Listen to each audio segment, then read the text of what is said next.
অনেক ক্ষেত্রে বিশেষ করে এই টেন্ডেন্সিটা আমি ছাত্রছাত্রীদের মধ্যে দেখেছি যারা একটু ছোট বয়সে, যে রিলেশন যখন ব্রেকআপ হয় তারা উল্টো দিকের মানুষটাকে দেখাবার জন্য বেশি বেশি করে অ্যাক্টিভিটিস করছেন, হ্যাঁ, বেশি করে কোনো কাজ করছেন এবং কোনো কিছু অ্যাচিভ করতে চাইছেন, এবং সেটা শুধুমাত্র সামনের মানুষটাকে দেখাবার জন্য।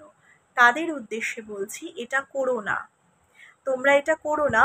কারণ কালের নিয়মে একদিন যে মানুষটা তোমার জন্য পারফেক্ট না, সে কিন্তু তোমার মন থেকে মুছে যাবে।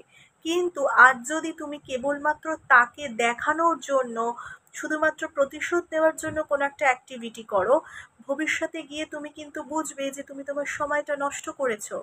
কারণ এই মানুষটার অস্তিত্বের কোনো ভ্যালুই থাকবে না কিন্তু তোমার কাছে। তাই তাকে দেখানোর জন্য কিছু করো না, তুমি নিজেকে খুশি করার জন্য, নিজেকে সমৃদ্ধ করার জন্য বিভিন্ন অ্যাক্টিভিটি করো, যেটা তোমাকে সমৃদ্ধ করবে এবং যেটা দিয়ে তুমি তোমার ভবিষ্যৎটাকে গড়তে পারবে।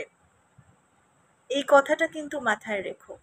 যারা আমাদের জন্য ঠিক না, কালের নিয়মে কিন্তু তারা ঠিক আমাদের জীবন থেকে মুছে যায়। আমাদের সঙ্গে কেবলমাত্র থাকে আমাদের বুদ্ধি, আমাদের কর্ম, আমাদের স্কিল, তাই না?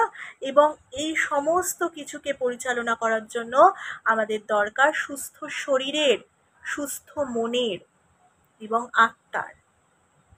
শরীরকে সুস্থ রাখো, মনকে সুস্থ রাখো, নিজের আত্মাকে শান্তি দাও। কাউকে দেখানোর জন্য নয়, কেবলমাত্র নিজের জন্য।